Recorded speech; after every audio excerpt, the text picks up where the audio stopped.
monde, nous sommes jeudi midi et j'ouvre un nouveau vlog. Nous sommes le 3 août et il fait toujours un temps magnifique à Paris, mais à partir de dimanche ça va mieux, ça sera peut-être le printemps.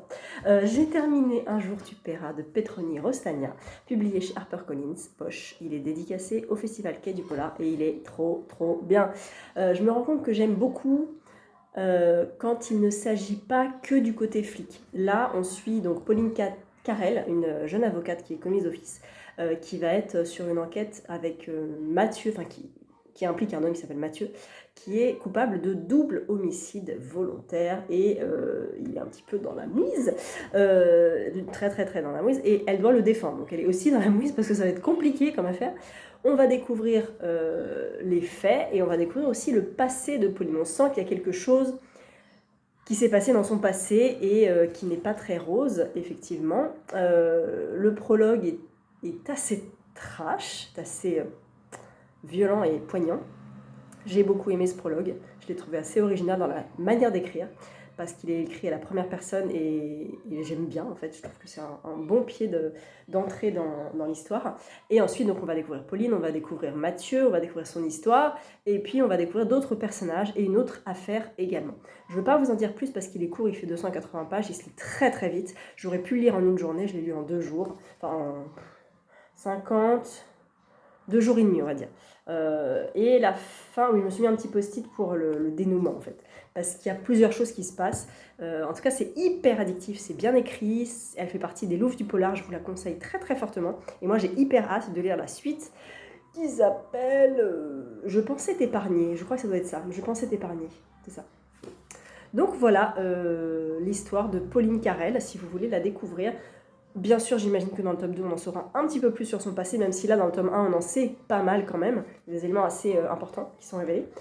J'aime beaucoup, vraiment, j'aime beaucoup. Et donc, je commence aujourd'hui un polar nordique qui est de Eva Björn Agidottir. Voilà, je m'arrête à Eva Björn. Björn, c'est bien. Les garçons qui brûlent, c'est un tome 3. C'est la saga de Elma. Alors, le premier, c'est Elma. Le deuxième, c'est Les filles qui mentent. Et le 3, donc, c'est Les garçons qui brûlent.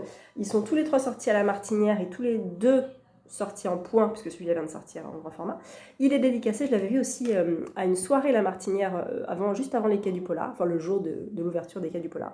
Et moi, elle m'avait vraiment bien convaincue par ce polar-là, parce qu'il me semblait moins froid que les autres polars nordiques. Où moi, j'avais tenté Camilla Lackberg, j'avais pas aimé, La Princesse des Glaces. J'avais trouvé ça très froid pour le coup. Et très neutre au niveau des révélations, pas de tension, ça m'avait pas parlé du tout.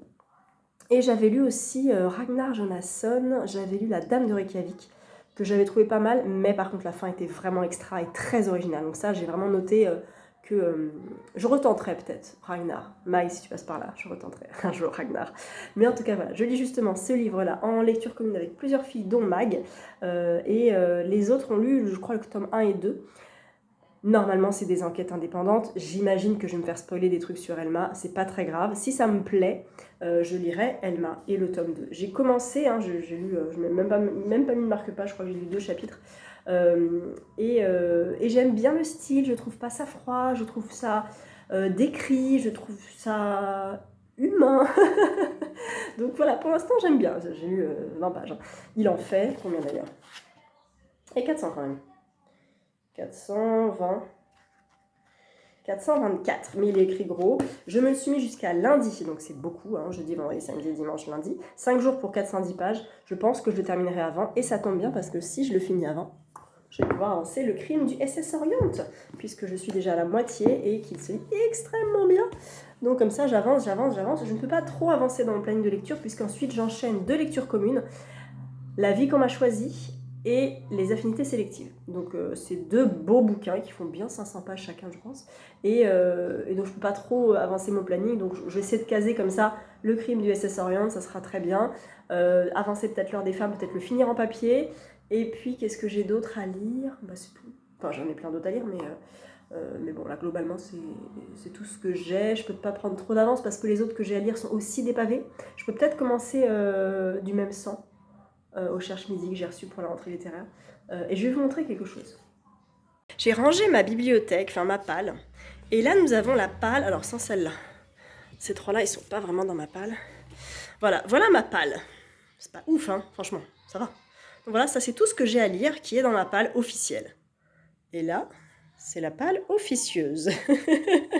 C'est ce que j'ai reçu, c'est ce que je veux lire, mais ce que je ne lirai pas cette année, en fait, clairement. Bon, ça, je vais pas lire ça cette année, hein. Je vais en recevoir d'autres, je vais en lire d'autres, je vais en acheter d'autres, bien sûr, d'ici à décembre. Mais voilà, ça c'est ma palle officielle, en sachant que ça sort en septembre. Pardon. Ça sort en septembre. Ça sort là en août. Ça sort fin août. Ça va peut-être sortir en audio. Ça sort en septembre. Septembre. Je crois que je l'ai mis en octobre. Septembre. Ah bah ça, je l'ai presque fini. Ça, un jour viendra. Ça, août, septembre. Je crois septembre. Bah là, ces deux-là, c'est mes 2 prochaines lectures. Ça, je ne sais pas encore. Ça, il est où à me briser? Ah, je l'ai mis en dessous. Ah, il est en dessous. Celui-là, le message, parce qu'il est tout petit, et les petits comme ça, du pli. Voilà, donc ça, c'est ma palle officielle, qui est pas dingue, hein. Franchement, ça va. 1, 2, 3, 4, 5, 6, 7, 8, 9, 10, bon, 11, 12, 13, 14, non, 15, 16, 17, 18, 19, 20, 21, 22. Eh, franchement, ça va. Donc, je pourrais presque rajouter ça, en sachant que ça c'est un essai, donc ça va pas dans la palle. Ça c'est un tome 3 et j'ai un peu les boules parce que je voudrais lire le tome 2. Et ça c'est la rentrée littéraire de l'Iconoclaste. Malheureusement le sujet ne me tente pas, j'ai un peu peur de ce sujet là. Donc j'y vais un peu à reculons. Voilà, et pour la palle officieuse, bon là j'ai des magazines, hein, donc voilà. Ça c'est le premier Christelle Duchamp, auto-édité. Ça c'est une BD de Colette que mon père m'a prêtée. Ça, c'est un beau livre sur un chat au Japon. Ça, je l'avais acheté à Brive. Je l'avais commencé. Je l'ai commencé d'ailleurs. Celui-là, promis, j'avais lu, promis, j'essaie de... Je choisis de... Je sais plus quoi, que j'avais beaucoup aimé. Là, c'est le tome 2. Body Positive, un essai sur le body positive. Correspondance de Camille Claudel, un jour viendra. Ça, Sarah, c'est Estelle qui me l'avait bien conseillé, qui me tentait bien, mais je ne l'ai pas mis tout de suite. Ça, j'aimerais bien le picorer parce que ça a l'air hyper intéressant. La cloche de détresse, on me l'a offert pour mon anniversaire, donc pas tout de suite. Celui-là, pas tout de suite non plus. Celui-là, je l'ai commencé. Hein. Voilà, marque-page est là. Un jour viendra. Un tout petit, ça on l'a offert, qui a l'air très intéressant. Au-dessus, on a un SP qui me tente pas mal. Le Shirley Jackson, j'ai lu La Loterie, mais j'ai pas lu les autres.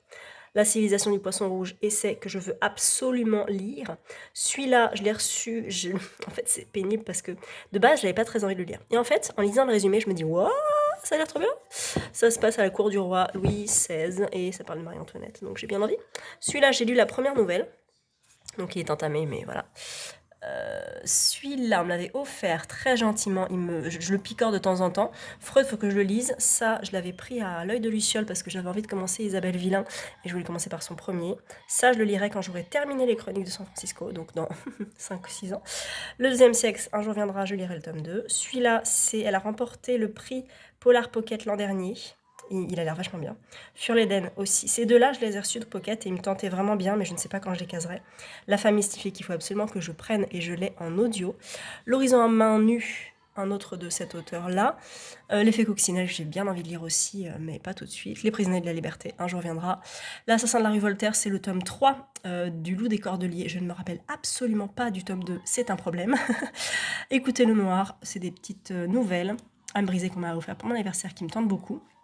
Symphonie atomique, prendre soin de son enfant intérieur, et dites-leur que je suis un homme, ségrégation, esclavage, tout ça. Donc en fait, potentiellement, tout ça me tente, clairement. Mais je dois faire un choix, donc je préfère mettre cela plus tard, et d'abord terminer cela. Et une fois que j'aurai fini ça, en 2048, je m'occuperai de ça. Non, je déconne. Mais voilà, je veux vraiment faire baisser la palle. J'ai vraiment pas beaucoup, hein. Je suis très consciente de ça, et je suis très contente de ça. En sachant que là, en août, concrètement, j'en ai 1, 2, 3, 4 qui sortent. J'en ai 4 qui sortent.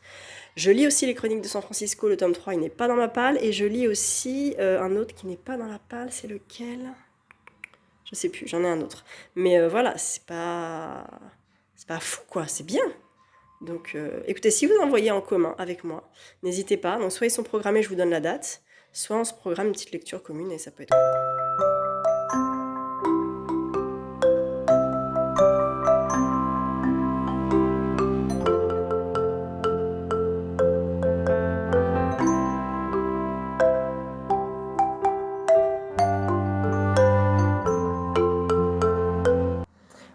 lundi matin, nouvelle semaine. J'espère que vous allez bien. Ça fait un petit moment que je ne vous ai pas repris, j'ai des choses à vous dire. J'ai fini Les garçons qui brûlent de Eva Björn, qui est une lecture un peu mitigée.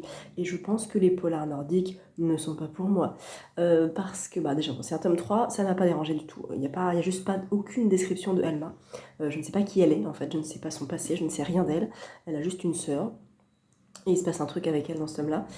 Mais j'ai pas accroché parce que malgré l'action, malgré que effectivement c'est pas très lent, j'ai trouvé qu'il y avait un bon rythme. J'étais pas très concentrée, je pense que ça vient peut-être de moi. Il y a des personnages avec des noms à coucher dehors, bien sûr, mais j'ai eu un peu de mal des fois à relier les histoires. Alors là, il s'agit d'un meurtre, d'un incendie dans lequel il y a une victime qui s'appelle Marino, qui est le fils d'un couple. Et du coup, on cherche un petit peu, bien sûr. On va interroger les personnes, on va interroger son entourage, sa sœur, ses amis. Et en parallèle, il y a une autre histoire d'une autre famille, en fait, où on va découvrir l'histoire d'une jeune fille au père. Et à partir de la seconde partie, il y a un autre rythme qui s'installe parce qu'il y a des parties en italique qui sont pour moi un peu plus haletantes et que j'ai bien aimé. J'ai bien aimé cette partie-là, mais du coup, j'ai un peu délaissé l'autre enquête. Alors que quand on y revient, finalement, ça c'est lié, bien entendu. Donc c'est assez bien ficelé comme scénario. Je suis mitigée parce que moi, j'étais pas assez concentrée, mais je reconnais que c'est un bon polar, d'accord. C'est juste que moi, j'ai pas trop accroché. Je ne peux pas vous le conseiller. Enfin, si, je peux vous le conseiller. C'est bien écrit, c'est bien traduit, pas de problème, il y a de l'action, il y a beaucoup de dialogue. Ça se lit vite, ça se lit bien. Mais personnellement, si je n'y retournais pas, c'était pas grave en fait. J'aurais pu l'arrêter, je n'avais pas spécialement envie de savoir la fin. Mais voilà, je l'ai lu, j'ai lu mon polar nordique pour le challenge. Je l'ai lu parfois un peu en diagonale, j'avoue, parce que j'avais envie de passer à autre chose. Mais voilà, il est lu en tout cas. C'est un polar nordique que je pense peut plaire, effectivement. Qui peut plaire, pardon.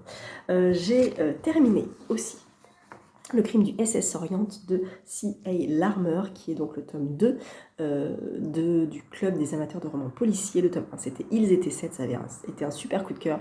Là, je suis dans quelque chose d'un peu plus complexe, parce qu'il y a plus de personnages, parce qu'on retrouve le club, mais là, ils sont sur un bateau, le SS Orient, dans une croisière, pour les vacances. Alors, c'est parfait pour l'été, c'est très très bien.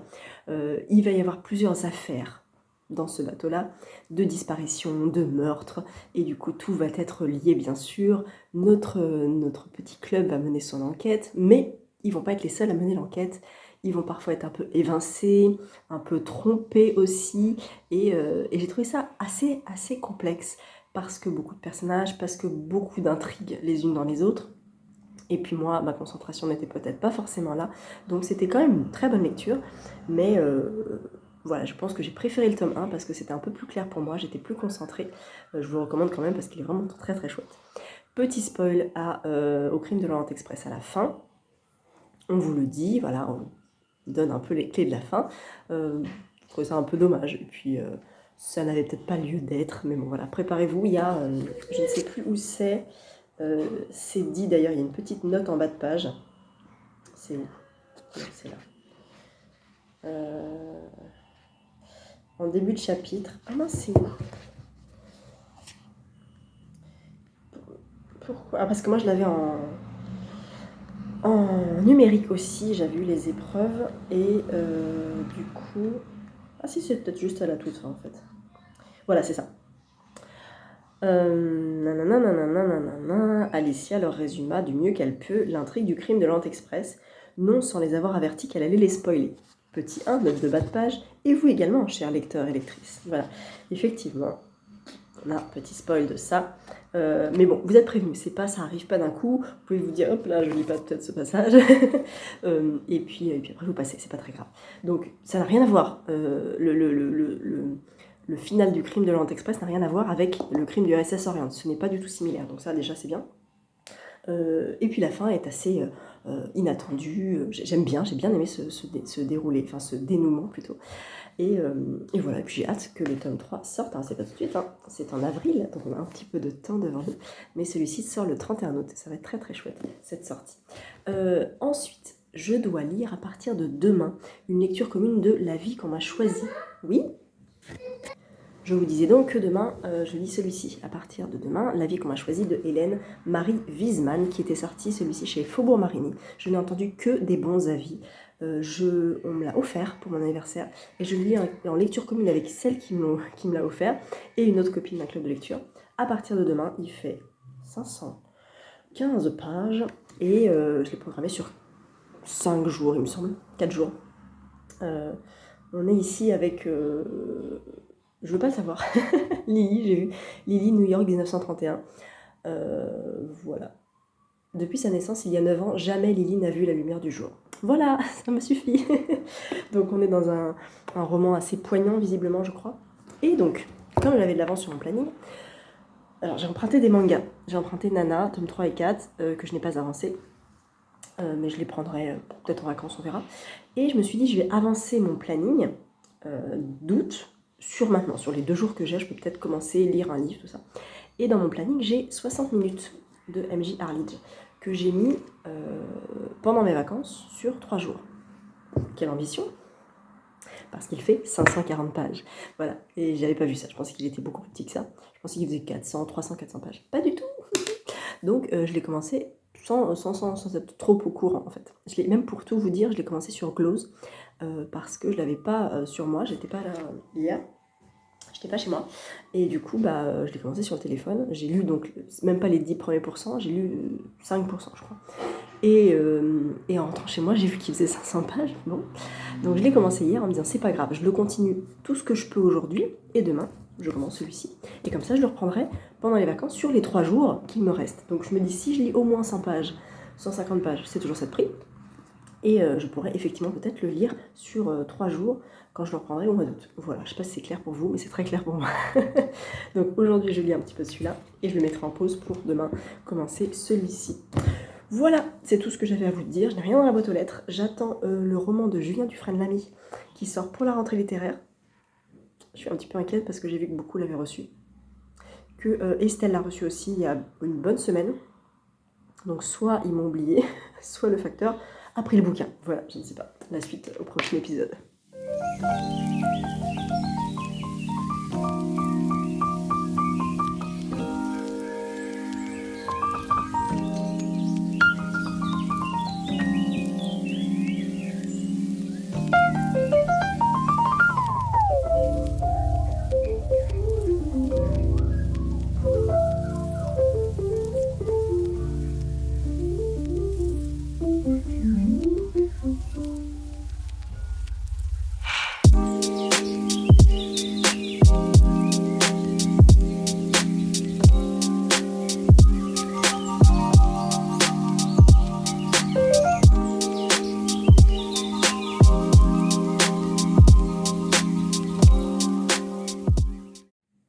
Nous sommes vendredi midi et j'ai changé de lunettes. Je sais pas si ça se voit.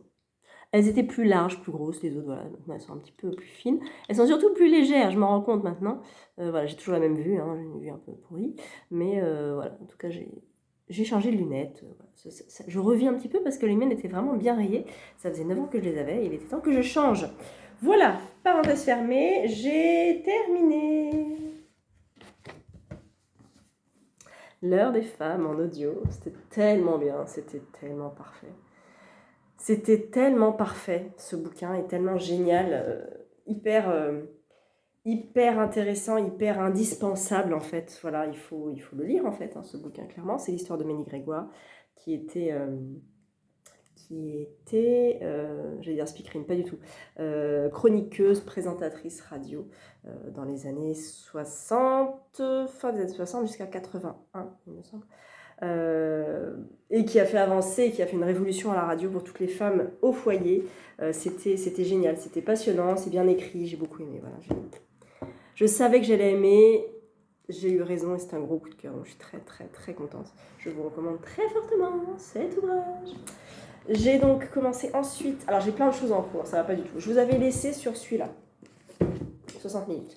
Alors j'ai fait comme j'ai dit, j'ai avancé un petit peu, j'ai avancé pas mal, même je suis page 145. Donc ce qui me reste, donc à savoir les presque 400 pages, je pense les lire sur 3 jours, donc là ça sera peut-être plus raisonnable, pendant les vacances. Et pour l'instant il est de côté. Ma lecture en cours, c'est celle-là, La vie qu'on m'a choisie de Hélène Marie Wiesmann, publiée chez Pocket, que j'avais reçue. Il ne me reste pas grand-chose, mais je commence depuis un petit moment à m'ennuyer. On est dans une double histoire avec un personnage commun, je ne vous dirai pas lequel, et dans une histoire dans les années 30, il me semble, je crois au début, 31, c'est ça. Et l'autre histoire se passe plus dans les années 60, il me semble. On a au début. 56, voilà. On a une 25 ans d'écart, avec une petite fille qui s'appelle Lily et une autre plus grande dans les années 50 qui s'appelle Julia. Ce n'est pas la même personne du tout.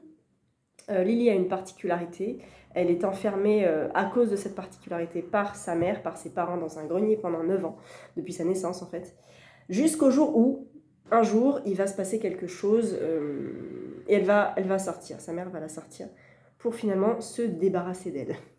Elle va pas la tuer du tout, mais elle va la laisser quelque part. Donc c'est assez terrible. Le début est vraiment tragique.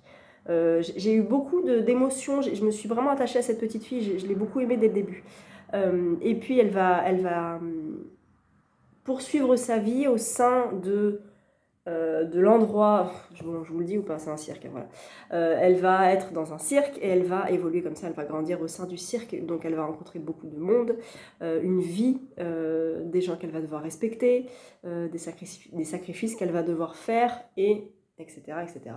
En parallèle de ça, nous suivons donc Julia, qui est plus âgée, et qui va hériter d'une demeure au décès de sa mère.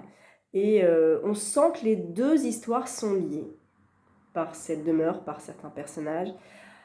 Et elle va découvrir des secrets un petit peu cachés, enfouis, bien enfouis au fond de cette demeure.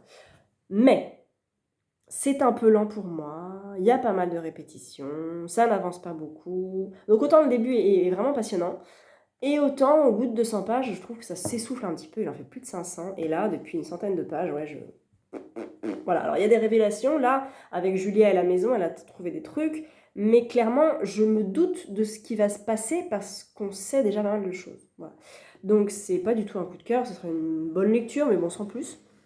Je suis embêtée parce que j'en avais vu beaucoup de bien, et notamment celui-ci aussi, j'en avais lu beaucoup de bien, ce qu'elle a laissé derrière elle de la même autrice, et je crois que l'autrice en a ressorti un nouveau là. Mais je pense que pour cette autrice, je m'arrêterai là. Il y a beaucoup d'autres choix, il y a beaucoup d'autres histoires qui me parlent, donc je ne tenterai pas de lire autre chose de cette autrice pour l'instant. Voilà, je vais le terminer aujourd'hui, je pense. Et ensuite on lit Les affinités sélectives avec Estelle à partir de demain, donc je vous en reparlerai un peu plus tard. Comme j'ai fini ma lecture audio L'heure des femmes, je me demandais ce que j'allais commencer. J'avais un crédit sur Audible. Et j'ai peu de livres en fait j'ai peu de livres dans ma palle. Et j'ai encore peu de livres de ma palle qui sont en audio, parce que je passe mes bouquins papier en audio pour organiser mieux mon temps, pour mieux rentabiliser mon temps de lecture. Voilà, si je peux prendre une lecture en audio qui est dans ma palle, au moins j'en sors un de ma palle. Et je me suis dit, j'avais calé ça cet été, je ne l'ai pas mis dans ma palle de cet été, il est là, il est gros, il est énorme, c'est Les Somnambules, et il est en audio. Donc je l'ai commencé en audio. Il fait 32 heures en audio, c'est pire qu'un Ken Follett. Et j'ai écouté 59 pages. Voilà. Mais j'ai mis un pied dedans. Voilà. C'est assez intéressant. Ensuite, tout d'abord, une jeune fille qui a une sœur, qui s'appelle Jana, je crois. Est-ce qu'on va... Oui, voilà, Nessie. Et Shana, pardon, Shana. Shana a une sœur qui s'appelle Nessie, qui part de la maison. Mais elle part, on ne sait pas trop où, en fait, elle marche. Elle marche, elle a les yeux très vitreux, elle marche. Et rien ne peut l'empêcher de marcher. Rien, absolument rien. Puis on voit une deuxième personne marcher également et suivre la même direction que Nessie. J'en suis là. Et ça a l'air un petit peu intéressant quand même. Voilà, je sais qu'il y a une histoire de marcheurs comme ça, on les appelle les somnambules. Mais voilà, une deuxième personne, puis une autre et encore d'autres, toutes frappées par le même symptôme, toutes se regroupant pour avancer vers une destination inconnue. C'est exactement là où j'en suis. Voilà, je ne veux pas lire autre chose, il fait 1300 pages, il va me tenir, je pense, jusqu'au mois d'octobre, donc je vous en reparle pas tout de suite, à mon avis. Voilà, on a fait plein de choses en début de semaine avec mon fils et mon conjoint. Hier, on était au jardin d'acclimatation. C'est trop bien, c'est génial. Il y a plein d'attractions, il y a plein de choses à voir, plein de choses à faire. C'est très vert. On a vu des pans à 15 centimètres de nous qui se baladaient comme ça. Il y a une volière, il y a une aire de jeu avec pas des piscines, des jets d'eau, plein de trucs. Enfin, c'était trop bien. Mon fils était ravi. On était un peu éclatés à la fin de la journée, mais c'était super. On est aussi allé à la campagne avec mon fils pour la journée. Et puis on s'est baladé, voilà. Donc faut le sortir, il fait beau cette semaine et c'est vrai qu'il a 4 ans, il est très demandeur. 2 mois de vacances c'est long, on a beau être parti, on repart là bientôt. On peut pas rester à la maison, quoi. Au bout d'un moment il pète un plomb, donc on va essayer d'aller dans le jardin aussi, on a plein de choses à faire. Et voilà, eh bien écoute, je vais écouter, je vous laisse là. J'ai terminé ça cet après-midi et puis voilà, j'espère que vous faites de bonnes lectures, que les tops de l'été que je poste régulièrement vous plaisent aussi, que j'alterne avec les vlogs. Et puis à partir de fin août, je suis en déplacement professionnel, je dis jamais ça parce que ça n'arrive jamais, mais je suis en formation fin août. Donc je serai seule du coup, et même si je suis en formation toute la journée, j'ai toute ma soirée en fait pour lire. Donc je vais lire, je vais dégommer de la palle. J'ai surtout prévu un livre en anglais, mon livre en anglais, Pages and Co de Anna James, que j'ai prévu sur ces 4 jours de formation, en sachant qu'il fait 400 pages, 300, 400, mais que c'est en anglais, et ça avait été en français. Il est sorti en français depuis, mais je veux le lire en anglais. Je veux le lire, c'est pour ça que je me suis programmé ça. Et j'avais terminé aussi, rappelez-vous, ce petit livre en anglais qui s'appelait Miss Pamplemousse, que j'avais mis longtemps à lire, et il me restait 5 pages, et je l'ai vu dans ma palle il n'y a pas longtemps, j'ai fait vas-y je le lis, en un quart d'heure c'était bouclé, c'est juste qu'il fallait que je les lise. Donc j'ai le tome 3 dans ma palle, mais je n'ai pas le tome 2, donc soit après le Pages & Co, pour ma deuxième lecture en VO, parce que j'ai prévu dans mes objectifs 2023 de lire 2 livres en anglais, et j'aimerais bien le tenir. Pour ma deuxième lecture en VO, soit je commande le tome 2 de Miss Pamplemousse, soit je lis A Little Something Different de je sais plus qui est une histoire qui était sortie en français. C'est une histoire d'amour, mais racontée de plein de points de vue différents. Je crois du garçon, de la fille, de l'oiseau, d'une vendeuse, d'un banc, je crois. Enfin, il y a plein d'histoires de personnages différents. Donc il est petit, il est écrit aussi petit, mais je l'ai depuis longtemps, ça doit bien faire 4 ans que je l'ai dans ma palle, il n'est pas vraiment dans ma palle, mais dans ma bibliothèque, et je me dis, tant qu'à faire, autant le lire, parce que c'est une histoire contemporaine, c'est pas du jeunesse, et du coup ça me ferait mettre un pied un peu dans pas le jeunesse, quoi. Voilà, et bien écoutez, je vous reprends un petit peu plus tard.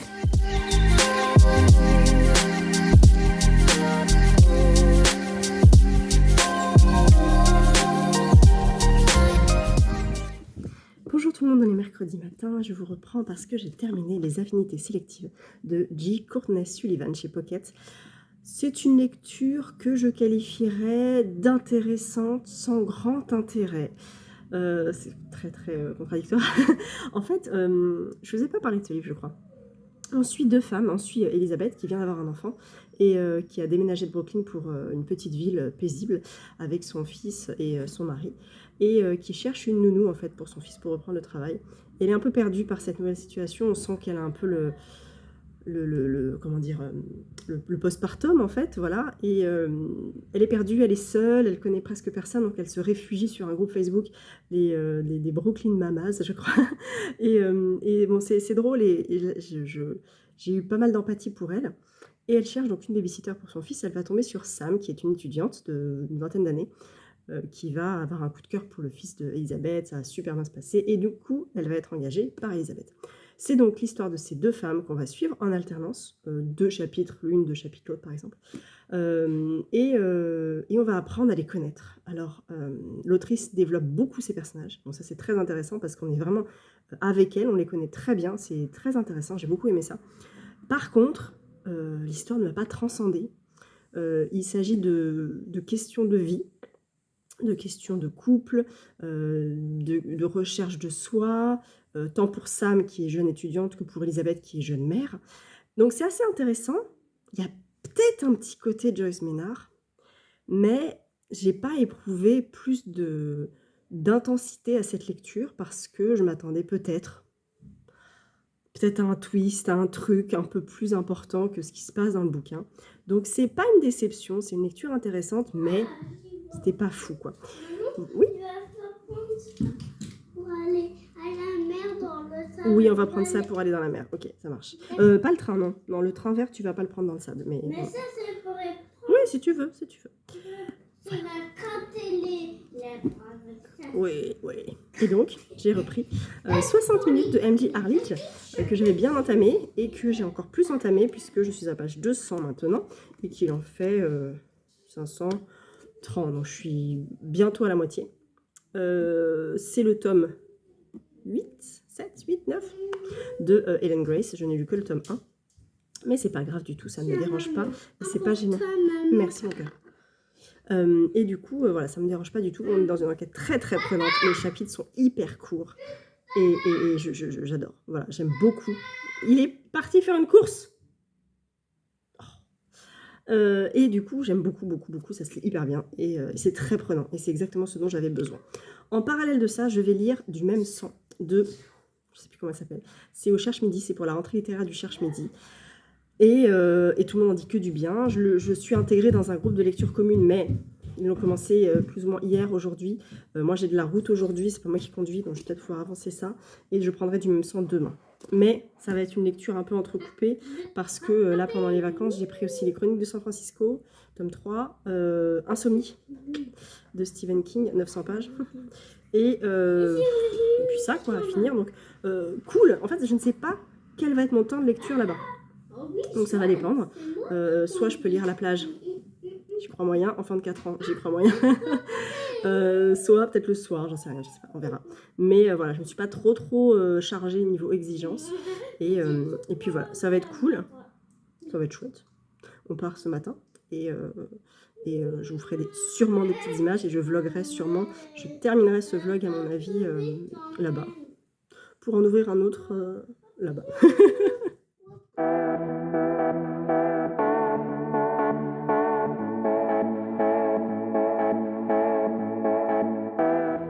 Nous sommes vendredi après-midi, je suis dans le sud et j'ai terminé ce matin 60 minutes de MJ Harlidge et c'était une excellente lecture, vraiment.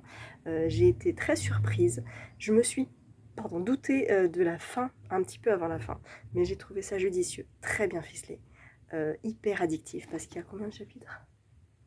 Il y en a 134 sur un livre de 550 pages. Donc ça fait des chapitres vraiment courts, parfois juste une page. C'est hyper haletant, il y a de l'action tout le temps. Ça m'a pas dérangé que ça soit un tome 7 ou 8, parce que effectivement Hélène a son passé, mais on a un petit enfin pas un clin d'œil, mais une petite remise en situation avec Joseph. Donc je me doute qu'il a un rôle dans sa vie.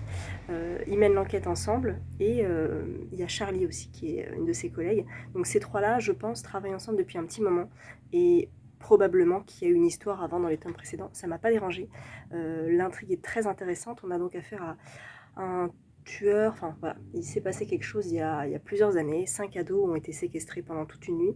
Il y en a qui s'en sont sortis. Il y en a une qui a été tuée. Et ils ont grandi. Et des années plus tard, il y en a un qui reçoit un coup de fil en disant « il ne te reste plus qu'une heure à vivre ». Et il va être tué au bout d'une heure. Et une deuxième personne va recevoir ce coup de fil, etc. etc. Donc voilà, c'est vraiment hyper haletant. Il y a beaucoup d'action. C'est bien mené. Je ne m'attendais pas à cette fin-là et je la trouve vraiment crédible. Et vraiment, j'aurais, je pense, plaisir à lire d'autres tomes de la saga Ellen Grace. J'avais été un petit peu déçue par Amsterdam parce que j'avais trouvé ça un peu bateau. Mais c'était... Je l'ai lu en 2017. Ça remonte un petit peu, j'avais peut-être pas ce recul sur les thrillers qu'il y a maintenant. Il y a des gens qui m'ont dit que les MJ Harlidge passaient toujours très bien, mais c'était jamais des coups de cœur. Effectivement, c'est pas un coup de cœur, mais c'est quand même une très bonne lecture. Donc je suis bien contente de l'avoir lu. Et alors je ne sais pas lequel me tenterait. Il faudrait que je lise des résumés pour les autres. Mais n'hésitez pas à me donner votre avis si vous avez un tome préféré de cette saga, parce que je serais vraiment curieuse de connaître un petit peu vos avis sur Ellen Grace et la saga de MJ Harlidge. Voilà. J'ai changé d'angle parce que je n'avais pas de support suffisant pour vous poser. Et j'ai commencé ce matin Du même sang de Denine Milner, c'est chez Cherche Midi, et il sort le 23. J'ai commencé, je suis page 60, il en fait 600. On parle de femmes noires, et on est dans les années 60, et il va y avoir plusieurs histoires comme ça, plusieurs générations. Ça a l'air assez intéressant, le début est un petit peu trash, un petit peu terrible. Mais voilà, je le commence, donc pour l'instant j'ai rien à en dire de plus. Je vais conclure ce vlog ici, parce que, voilà, parce que là, filmer, c'est pas très pratique. Et puis je vous reprendrai dans un prochain vlog pour vous parler du coup du même sang et peut-être de mes autres lectures de vacances. Donc j'ouvrirai un vlog dans quelques jours et comme ça durera probablement jusqu'à fin août. Voilà, j'espère que vous avez passé un bon moment en ma compagnie. N'hésitez pas à me dire ce que vous lisez en ce moment, si vous avez eu des vacances, si vous êtes parti un petit peu, et ce que vous avez emmené comme lecture de plage peut-être, ou de montagne, ou de campagne, ou de vacances quelconques, en France ou à l'étranger. Voilà, n'hésitez pas à me dire ça, ça me fait toujours plaisir de vous lire et de vous répondre. À bientôt!